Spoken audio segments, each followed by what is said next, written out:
Live tayo mga kabunyog, mga kababayan. Kulek Soliman ang malupit sa katotohanan. Lumitaw po ngayon ang katotohanan, ha? Lumitaw ang katotohanan ngayon, mga kabunyog, mga kababayan, na itong si Sara Duterte ay hindi po cleared. Ha? Hindi po siya cleared o wala siyang clearance galing sa Commission on Audit.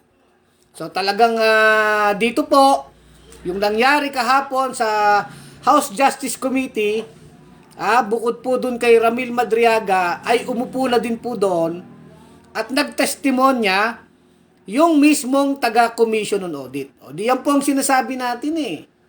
Iba talaga ang propaganda sa katotohanan. Kasi pinapakalat po ng mga DDS vlogger, influencer, na yun daw confidential fund ni Sara ay cleared na daw ng COA. Na siya daw ay na may clearance sa COA. Ano po ang katotohanan, mga kabunyog, mga kababayan? Ayon mismo po sa auditor ng Commission on Audit, itong si Auditor Gloria Camora ng COA Intelligence and Confidential Funds Audit Office. Dito po ay sinabi ni Ginang Camora na ipinababalik po kay Sara Duterte ang 75 million po na pera na pondo ng bayan mula dun sa kanyang confidential fund noong 2022. 73 million po yun pinababalik. 1 po yun. Pangalawa, may pinababalik na naman, mas malaki, noong 2023, confidential fund din, pinababalik kay Sara Duterte, ang mas malaki po ito, 375 million. So, ilan po ang total niyan? Kulang-kulang pong kalahating bilyon ang dapat isauli ni Sara Duterte. Nagkakahalaga ng 448 million pag pinag-plus po natin yon. Yung 73 million noong 2022 na confidential fund at 375 million confidential fund ng OBP. Di ba napakaliwanag? Napakaliwanag po. Ito po ay may kalakip na opisyal na dokumento. Yung kumbaga denied. Na-deny po yung petisyon ni Sara Duterte na i-consider yung notice of disallowance ng COA. Ibig sabihin, nag-apila siya dahil yung unang audit report nga po, ipinababalik sa kanya. So, umano siya, nagpetisyon. So, nagpetisyon siya, ang sabi ngayon, ang desisyon ngayon ng COA, hindi, denied ang petition mo, ibalik mo ang pondo, Sara Duterte. Yan po'y walang fake news, walang propaganda, pawang katotohanan lamang. So kasi po yan yung pinanloloko po ng mga DDS vloggers at mga influencers dito po sa confidential fund na sinasabi nila, hindi, yang si Sara ay nakakuha na ng clearance sa COA. O, di ba? Agad, kumbaga dito, nahubaran agad ang fake news. Di ba? Pawang katotohanan lamang tayo. Wala po ditong paninira, wala naman ditong politika. Dahil yung mga taga-COA naman, pag nag-audit yan, wala namang pakialam sa politika yan eh. Itong mga auditor na ito, ginagawa lang ang trabaho. So, magkano po yung pinababalik na pera kay Sara Duterte? Pinababalik hindi po cleared. Pinababalik ang pera, 448 million sa kabuuan. 73 million noong 2022 at 375 million, grabe po ang mga pera, no? Daang-daang milyon noong 2023. Ito pong lahat ay confidential funds. Yan. So, ibig sabihin po, yung sinasabi ng mga DDS vloggers at mga influencers na kapag daw confidential fund ay para bagang dapat yan secret, na hindi talaga dapat malaman, okay lang na peki ang resibo, o yung mga Mary Grace Piatos ay okay lang. Diyan po ay mali. Mali. Dahil lumalabas ngayon, hindi po ganon. Hindi absolute. Hindi absoluto ang pagiging confidential ng confidential fund. Meron pa rin siyang mekanismo para yan ay matiyak na nagagamit ng tama. Kahit confidential fund yan, meron pa rin paraan at mekanismo ang batas at ang Commission on Audit na sumusunod sa batas at patakaran para tiyakin na yung pera na yan ay hindi makukurakot, hindi mananakaw, at magagamit ng maayos at masinop. O di ba? Kaya yung sinasabi po ng mga DDS na hindi confidential fund yan. Kaya Mary Grace Piatos ang pangalan yan. Kaya Kokoy Villamin ang mga resibo niyan. Kasi ano yan hindi pwedeng ibulgar, o di ba? Hindi po absolute 'yon. Hindi po ganon, Walang ganon, mga kabunyog, mga kababayan. At ano po yung basihan ng Commission on Audit dito? Batas. Batas at auditing rules and procedure. Batas po ang pinagbabasihan diyan. So, i-discuss po natin bakit na-deny yung petisyon ni Sara na i-consider yung kanilang liquidation. Alam niyo po, ganito yan. Ang pondo ng gobyerno na pumapasok sa mga ahensya ng pamahalaan, ano man ang ahensya niyan, DepEd, lahat ng ahensya po ng pamahalaan, basta public funds po, yan ay subject to audit. Wala pong pera ng gobyerno o pera ng taong bayan na hindi po pwede, na hindi i-audit. Ibig sabihin, basta pera ng bayan, pondo ng bayan, public funds, subject po for auditing. Lahat, walang exception yan. Kahit Intel fund yan, kahit nga intelligence fund ng Pangulo, kahit confidential fund, ino-audit yan. Pero naiiba-iba nga lang po ang paraan at level. And in this case, in-audit po ang confidential fund ni Sara. At ito ay bumagsak sa auditing sa pag-audit po ng COA. Bumagsak siya, ibig sabihin hindi nakapasa yung tinatawag na liquidation ng opisina ni Sara. Yung Office of the Vice President. Hindi nakapasa. O, di ba? Kaya hindi po pwedeng sasabihin na dahil yan ay confidential fund, ay okay na lang ang mga resibo na ginagawa-gawang Mary Grace Piatos, ay hindi. Hindi po yun okay. Resibo patotoo pa rin ang basihan, sabi ni Brad Idol. Tama ka. Kaya nga Brad Idol, dapat ang resibo mo maayos. Kahit confidential fund yan, ayusin mo. Tama yun Brad Idol Huwag mong sabihin Mary Grace Piatos yan. Ano yan? In fact, meron pa doon mga nakalagay, ay pare-pareho yung pare-pareho yung pirma. Di ba? May mga resibo doon na sinasabi po ng mga expert, mukhang iilang tao lang ang gumawa. Kasi pare-pareho po yung stroke nung pagpipirma sa resibo. Di ba? So, yung po, nagmamatter po lahat yan. Anyway, pag-usapan po natin mga kabunyog, mga kababayan, doon muna tayo sa 73 million out of 125 million na confidential fund ni Sara. Bakit po pinababalik? Bakit po pinababalik, Ito po hindi fake news, Ito po ay nasa ABS-CBN, nasa GMA, nasa Inquirer, at nakalagay sa public document. Hindi to fake news. Kasi ang mahirap dito sa mga DDS vloggers at mga influencer, patuloy nilang niluluko yung maraming mga DDS na nakakaawa din naman yung iba dahil naluloko nga. At yung maraming mamamayan. Kaya dito ay nililiwanag natin na ang ginagawa ng mga DDS vloggers at influencer ay para protektahan, pagtakpan ang kamalian na ginawa ni Sara Duterte.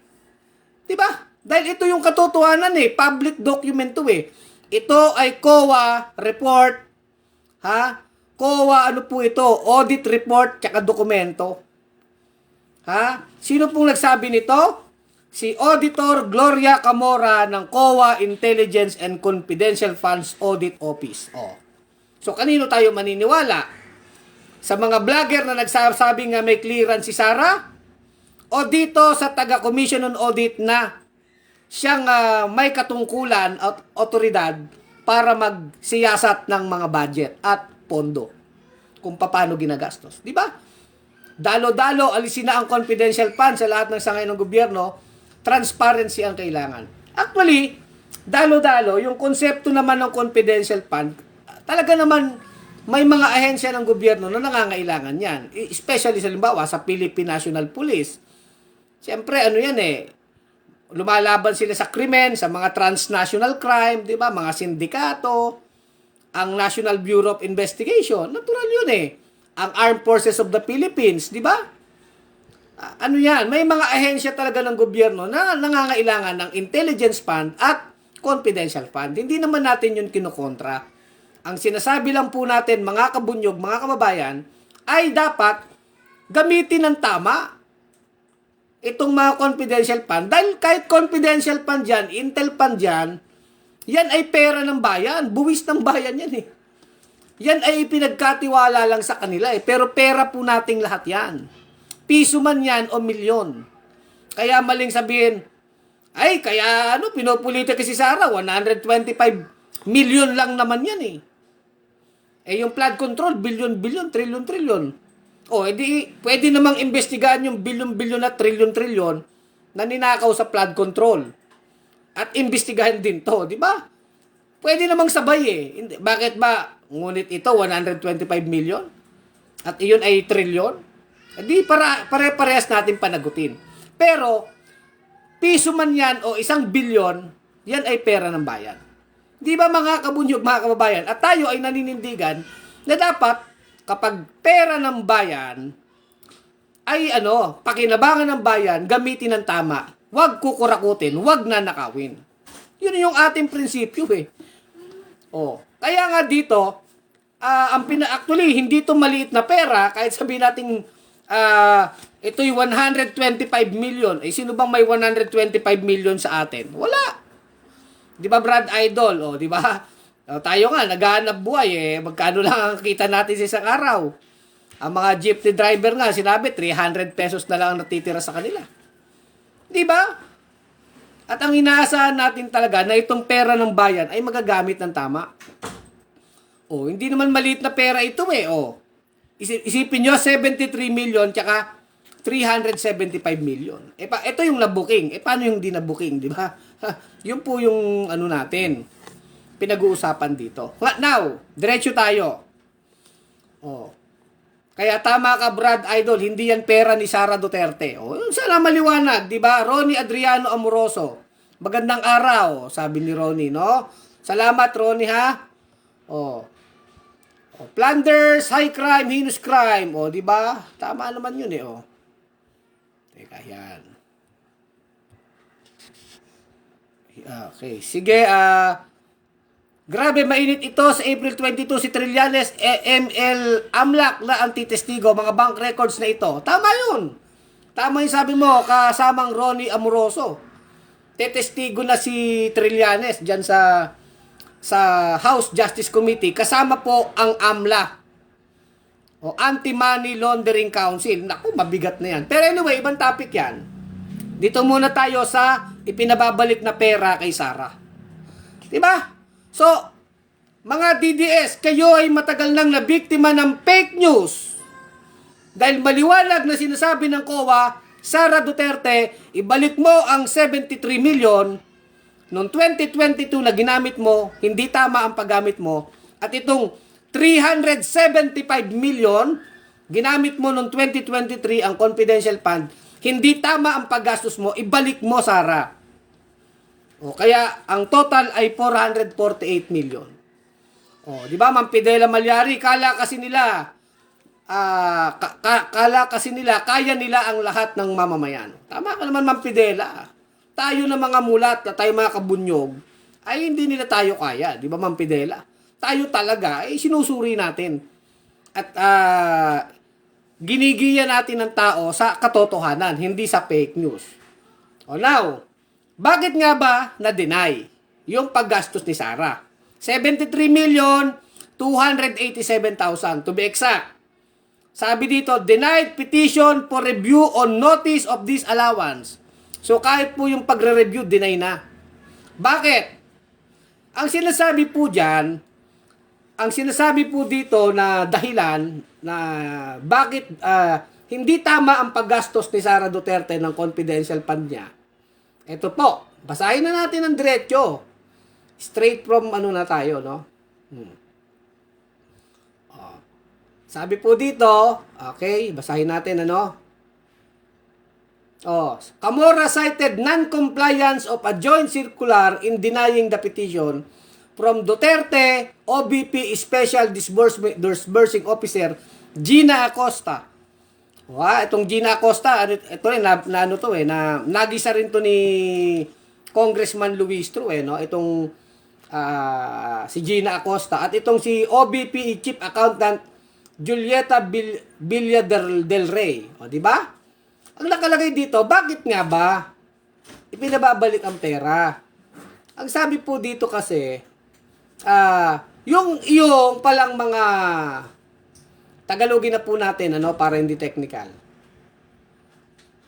Sabi po dito, doon sa 73 million, 69 million doon were disallowed due to the non-submission of documents evidencing the success of information gathering or surveillance activities to support the acknowledgement receipt for payments of rewards in various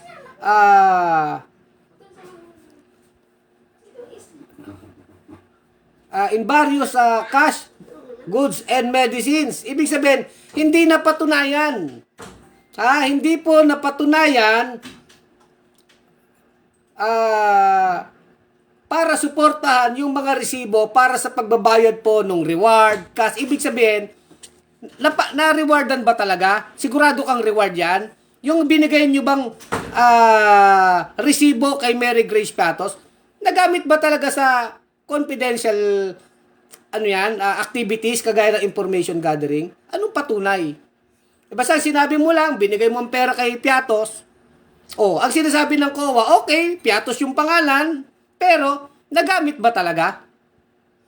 Yun lang po, ganun kasimple intindihin Nagamit ba talaga yan sa information gathering? Di ba? Yun po. Nakalagay po dito, due to non-submission of documents evidencing the success of information gathering or surveillance activities to support the acknowledgement receipt. Ibig sabihin, yung mga resibo mo, sana ay nagpapatunay na ito ay nagamit sa mga aktibidad na may kinalaman sa confidential funds. May kinalaman po sa paggamit ng confidential fund. Kaya siya tinawag na confidential fund. Hindi po siya regular fund Hindi po siya regular fund. Dapat yung confidential fund, meron lang talaga siyang mga espesipikong mga aktibidades or mga gawain na paggagamitan mo niyan. Hindi pa pwede yan yung ibibili mo ng electric fan, ibibili mo ng computer. Hindi naman confidential fund-related activities yun Di ba? Di ba mga kabunyog, mga kababayan? Yun po yung sinasabi ng rules ng batas. Yan po yung second point ng COA dito. Sabi naman dito, doon sa 73 million, 69,000, walang patunay yung mga resibo nila Piatos, nila Chippy McDonald, yung Villamin, wala po yun. Pangalawa, yung 3.5 million na disallowed, hindi pinayagan, pinambili po ng table, pinambili ng mesa, ng upuan, pinambili ng computer, printer. Ang sinasabi po doon, ano ba yan? Confidential fund related activities ba yan? Kasi, yung pagbibili ng mga computer, mesa, upuan, ay pwede namang gawin sa regular fund dyan Yung regular fund na meron ang Office of the Vice President. Diba? May pondo para dyan. Pagpapipintura ng mga building, bibili ka ng mga papel, ballpen, office supplies. Bakit mo gagamitin yung confidential fund dyan? Computer yan. Yun po yung punto. Diba? So, disallowed. Ibalik mo yung pera kasi hindi pwede yan. Diba? Yun yung sinasabi po. Yan po ang sinasabi ng Commission on Audit. Di ba napakaliwanag? Ngayon, hindi lang din sapat na confidential related activity. Dapat papatunayan mo talaga na totoo yun. So, hindi naman kino-question ng COA dito na gumamit ka kasi ng pangalan ng Mary Grace Piatos eh. Hindi po yun ang issue. Ang issue, totoo ba? Totoo ba na itong si Mary Grace Piatos ay gumalaw para sa isang confidential fund-related or accredited activities? Ibig sabihin, information gathering, anong patunay? Basta binigay mo lang? Hindi yun po pwede. Kaya sabi ng COA, reject yan, hindi pwede yan, ibalik mo ang kwarta ng bayan. Sara Duterte. Di ba? Yan ang katotohanan dyan mga kabunyog, mga kababayan May salaya, no proper documentation. Tama ka po dyan. Kaya kahit may documentation, kung hindi naman proper, bagsak din. Di pa paano yan mga DDS? Paano nyo to sasagutin? Official document to. At nagsalita si Gloria Camora, yung taga-COA, sa House Justice Committee. Yun po yung sinasabi natin. Na napaka-importante talaga itong pagdinig sa impeachment. Kasi sinasabi lagi ni Sara, sinisiraan ako, pinupolitika ako, at kasabay nun ay yung kanyang mga vlogger, napakadami nila, sinasabing hindi, ano talaga si Sara, pinagbibintangan lang. Talagang siya naman ay cleared ng COA o go. Kumbaga, wala siyang atraso sa Commission on Audit. May clearance si Sara. Yan ang pakalat nila Pero ngayon, dito, lumalabas po ang katotohanan. Hindi po. Hindi cleared si Sara, in fact, baligtad. Ipinababalik sa kanya ang pera ng bayan. Dahil sa kanyang mga hindi pinayagang paggastos sa pondo ng bayan. Hindi po pinayagan. So, kung paano ibabalik ni Sara yan, problema niya yan. At pag di niya yan binalik, consider na po itong plunder. Pwede po itong plunder, Bakit? Alam niyo po ang plunder o pandarambong? Ang kasong pandarambong ay 50 million pataas na pondo ng bayan ang involved. Yan ay plunder na. At yan po'y walang piyansa. At ano ang ebidensya ng plunder? Ito yung magiging ebidensya ng plunder. Hindi pa nga impeachment na lang ang nito. Itong COA report na ito, hindi na lang po impeachment case ang magiging implikasyon nito. Ito po ay totoo magagamit sa pag-build up ng kaso laban kay Sara Duterte dyan sa House Justice Committee. Dahil kung ang pinag-uusapan po ay pagkuha ng probable cause, hindi pa nga certainty of conviction, probable cause po. Kung probable cause lang ang pagbobotohan ng House Justice Committee, sobra-sobra pa sa probable cause. In fact, talagang gabundok po ang ebidensya, matitibay, testimonya, dokumento. Iba pa yung bank account, Kaya napakatindi. Ang pinag-uusapan pa lang dito, confidential fund. Yung isang offense po doon sa impeachment complaint, Iba pa po yung sa ibang bagay pa. So, di ba, mga kabunyog, mga kababayan? So, sa probable cause, sobra-sobra na. So, kaya nga sinasabi natin, dito pa lang sa confidential fund, plunder na to Imagine nyo ang pinababalik, 448 million. Kung ninakaw na ni Sara yan, paano niya ibabalik yan? Doon na po pupunta yung kwento ni Ramil Madriaga, na sinasabi ni Madriaga, nagulat nga ako nung nabalitaan ko, sabi ni Madriaga, na yung 125 million na confidential fund ni Sara ay ginastos lamang sa loob ng 11 days.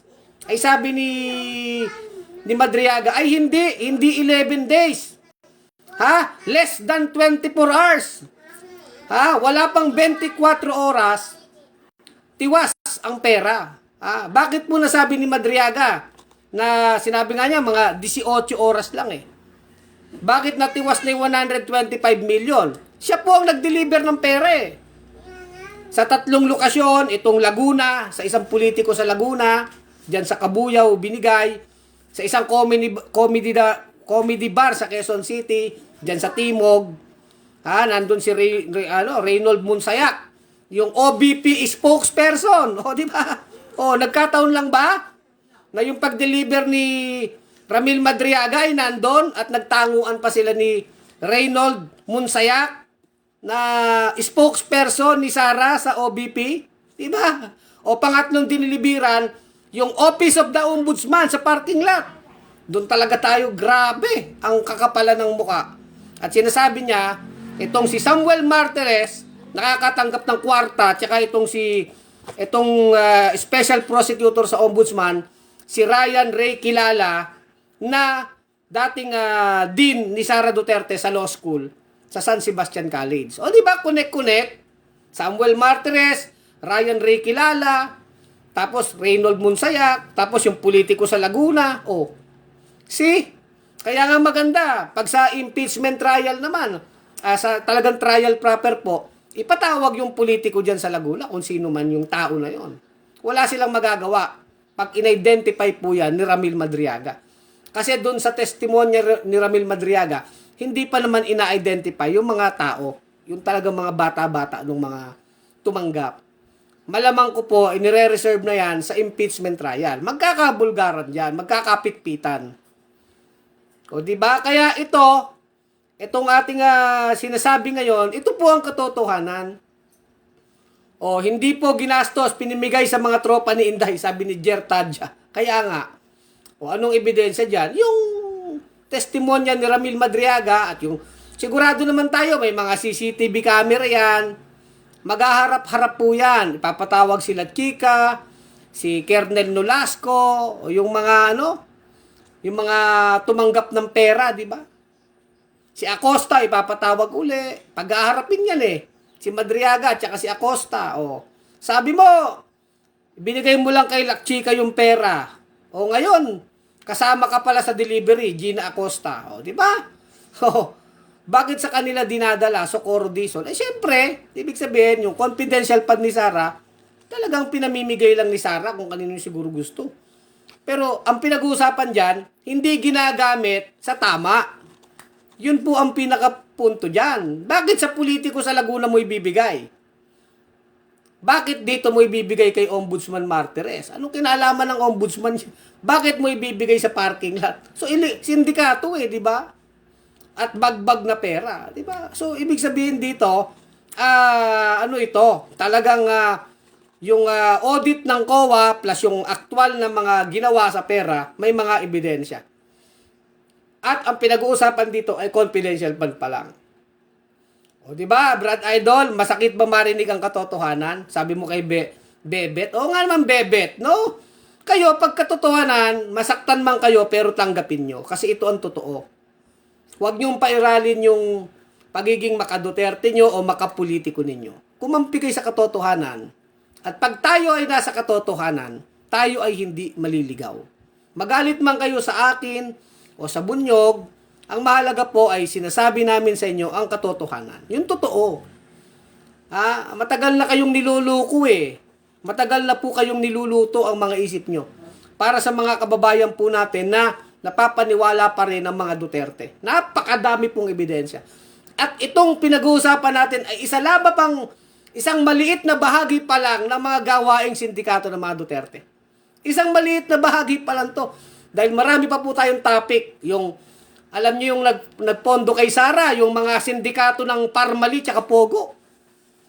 Sindikato ng Parmali at Pogo ang nagpondo kay Sara. Ibang topic na naman po yun. May ebidensya din, may pangalan. Si Duterte, isang tawag lang sa telepono. O di ba?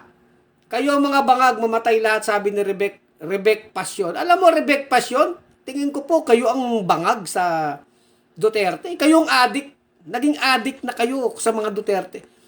Ayaw nyo nang tanggapin ito. Ito'y hindi naman invento. Ito'y COA report. At ano ba naman ang Commission on Audit ba? Namumuliti ka ba yan? Hindi, trabaho lang naman ng mga tao yan eh. Trabaho nila yan. Hindi naman sila namamakialam sa politika. Sinasabi lang nila yung mga ginawa nilang trabaho.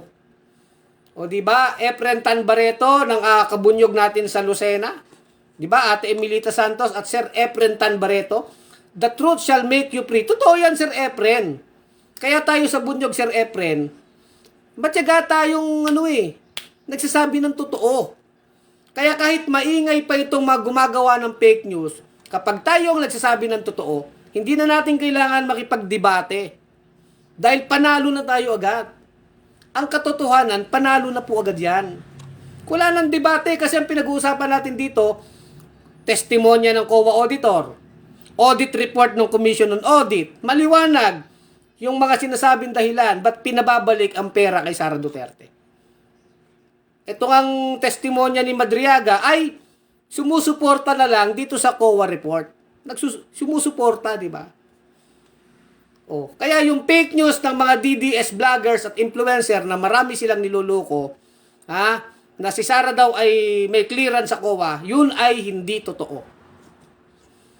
Di ba? Granny ni Kob-Kob, ako po dating DDS pero nauntog na. Kita nyo na, Granny ni Kob-Kob. Salamat po, welcome sa katotohanan. Palakpakan natin. Saludo kami sa inyo. Yan. Granny ni Kob-Kob, dati daw DDS pero nauntog na. Opo, minsan magandang masaktan tayo, pag nauntog ka masakit, pero doon ka namumulat Ang malaga, wag po tayong matakot sa katotohanan. Kaya nga itong ating vlog, Kulek Soliman, ang malupit sa katotohanan. Dahil hindi naman to tungkol na sa politika, ito'y tungkol sa kung ano yung tama. Kung ano po ang tama, mga kababayan. At sa punto na ito, kitang-kita si Sara Duterte ay sinungaling, magnanakaw, manluloko, manggagamit ng tao. Sa isang bahagi pa lang po yan ng kanyang kaso. Di ba? Kaya anong maano yun yan ngayon? In fact, madami itong mga ang delikado nga pa nga dito, yung mga tao niya, itong sila, yung kanyang mga audit, halimbawa, itong mga accountant niya, si Julieta Villa del Rey, yung OBP Chief Accountant, si Gina Acosta, malamang silang unang makukulong dito.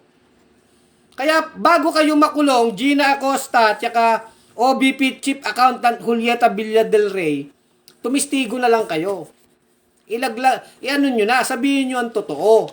Kasi tignan nyo yung mga nagnakaw po sa Janet Napoles scam. Yung mga senador, si Enrile, si Jinggoy, si Bong Revilla. Sino po ang mga nakulong na matagal dyan? Yung chief of staff po ni Bong Revilla, yung attorney, namatay po sa kulungan. Inako na ang kasalanan. Tapos si Bong Revilla nakalaya. Ganon din si Jinggoy Estrada. Nakulong ang kanyang chief of staff.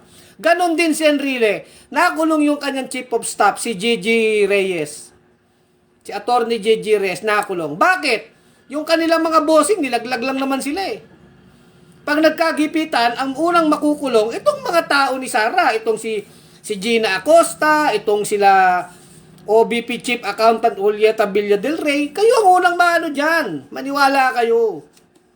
Kaya pinakamaganda, bago kayo madikdik dyan, kumanta na kayo, magtestigo kayo laban sa amo nyo, at huwag kayong magsisinungaling. Sabihin nyo lamang ang totoo. Yun lang, palayain nyo ang sarili nyo sa kasinungalingan at kasamaan. Magsabi kayo ng totoo, pagbabayaran nyo talaga maginawa nyo kasamaan, pero ang malaga, nagsisi. Ang malaga naman sa tao, nagsisi. Kagaya si Granny ni Kob-Kob, nauntog siya, nakita niya ang katotohanan. Diba, Rebecca Pasyon? Kahit anong sabi mo dyan, natukmol, hindi Tanggapin nyo ito dahil ito ang totoo. Paghigaan nyo sa bago kayo matulog, ay tama si Kulex. Tama ang bunyog. Masakit yan tanggapin, sa una lang yan. Pero kailangan katotohanan. Bakit namamayani ang mga political dynasty, ang mga kurakot na politiko, ang mga politiko na laging nananalo sa eleksyon? Gamit nila ang kasinungalingan, ang kasamaan, lahat. Pero kapag ang tao ay niyakap na ang katotohanan, kung anong tama at para sa bayan, unti-unti po mababago natin ang ating lipunan, ang ating pamahalaan. Pero ang unang hakbang dyan ay katotohanan. Kaya ang bunyog, ang sabi natin sa bunyog, wala mang pera ang bunyog. Walang politiko dito sa bunyog, pero sabi natin, bunyog, pagkakaisa, nagtataguyod ng katotohanan, lumalaban para sa bayan. Yun! Lumalaban para sa bayan, nagtataguyod ng katotohanan. Diba? Kaya ito ay tinatapik natin hindi para makipagdebate, hindi ako para makipagtalo, kundi sabihin lang ang katotohanan, ang totoo. Tungkol po sa confidential fund ni Sara Duterte na pinababalik sa kanya ang 73 million at 375 million na kanyang confidential fund na hindi niya ginamit ng tama. Di ba? Salamat, Granny ni Kobkob. Gising na kuya. O, kita mo na. Dating DDS yan, ha? Salamat, Granny ni Kobkob. Taga saan kayo?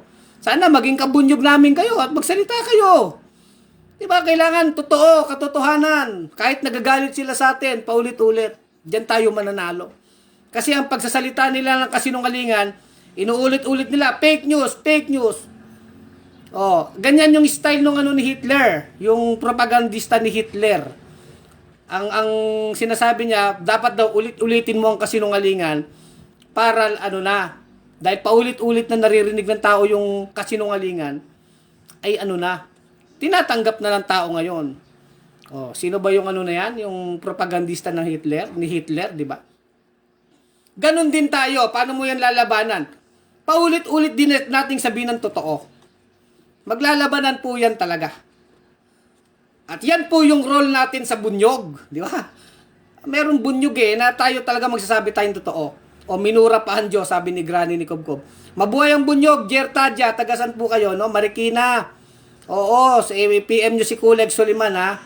O, sige, PPM ko kayo, taga Marikina kayo. Ano tayo, laban para sa bayan.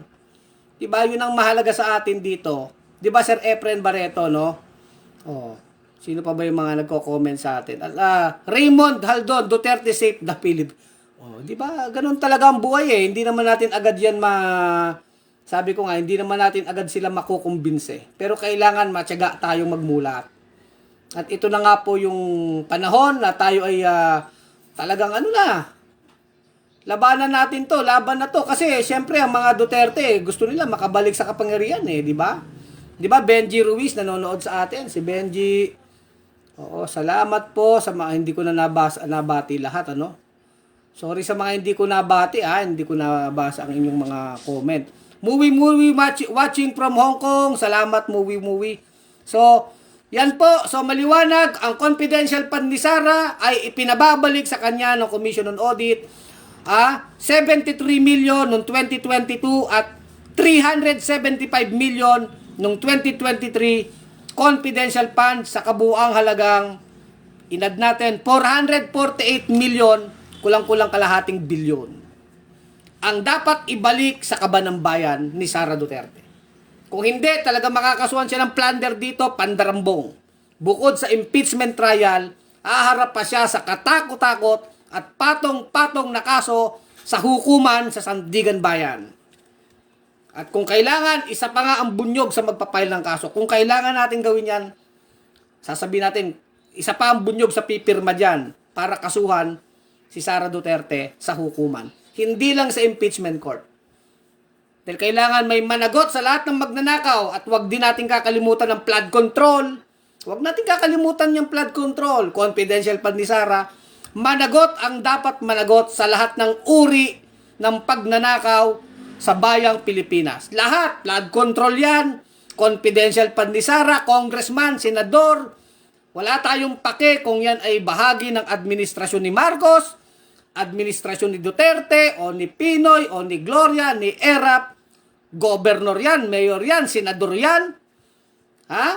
Congressman, gabinete, DPWH official yan, DBM. Basta nagnakaw, habulin natin, panagutin natin.